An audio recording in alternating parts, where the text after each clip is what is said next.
Free fire কত বদলে গেছে তাই না?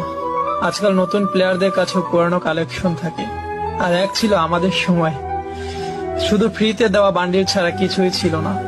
যখন বাকি তিনজন মিলে সাদা অ্যাডাম বান্ডিল পরা প্লেয়ারকে চেতাতে থাকতাম, শালা নিজেরাও নুব হতাম, কিন্তু অ্যাডামকে চেতানোর মজাই ছিল আলাদা। এক ঘরে বা টাওয়ারে বসে চারজনে মিলে একটা কিল করতাম, আর এনিমির একজন এসে আমাদের চারজনকেই মেরে দিত। কিন্তু জানেন মজার বিষয় কি ছিল? কেউ জানতোই না ডায়মন্ড 1, 2 বা হিরোইক কি জিনিস ছিল। সবাই শুধু গেম এনজয় করত। তখন রিভাইভ না দিলে কেউ বকা দিত না বা গালি দিত না। ওই সময় যে নক হয়ে যেত সে চিৎকার করে করে বলতো, ভাই তুই পিছনে পালা, সামনে এনিমি, তোকে মেরে দিবে।